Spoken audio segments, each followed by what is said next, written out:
Hello বন্ধুরা, আসসালামু আলাইকুম। সিনহা কিচেনে আপনাদের সকলকে স্বাগতম। আশা করি সবাই ভালো আছেন। আজ আমি আপনাদের সঙ্গে শেয়ার করব কচু ভাজা রেসিপি। আসলে এটি আমার খুব পছন্দের একটি খাবার। আমার মায়ের হাতের তৈরি এই খাবারটা আমার খুব ভালো লাগে।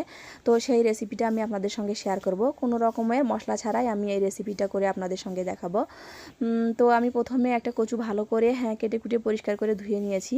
কড়াইয়ে তেল দিয়ে তাতে পেঁয়াজ দিয়ে হালকা করে ভেজে নিয়ে তাতে দুদানা জিরা দিয়ে আমি ধুয়ে পরিষ্কার করে রাখা কচুগুলো কড়াইয়ের মধ্যে দিয়ে দিলাম। তাতে দিলাম লবণ, পরিমাণ মতো হলুদ দিয়ে নাড়াচাড়া করে ঢেকে দিলাম। একটি বাটনায় আমি কাঁচামরিচ আদা থেতো করে নিয়ে কচুর মধ্যে দিয়ে দিলাম। দিয়ে হালকাভাবে নাড়াচাড়া করে ঢাকনা দিয়ে ঢেকে দিব। আমি এখানে পানি দিব না, আমি যে প্রথমে তেলটা দিয়েছি এতেই আমি ঢাকনা দিয়ে দিয়ে কচুটা সিদ্ধ করে নিব। তো বন্ধুরা, আমার কচু ভাজা রেসিপিটি প্রায় হয়ে এসেছে। তো আপনাদের যদি ভালো লেগে থাকে তাহলে লাইক শেয়ার করবেন, চ্যানেলটিকে সাবস্ক্রাইব করে ছোটো বোনটার পাশে থাকবেন। আর অবশ্যই কচু ভাজা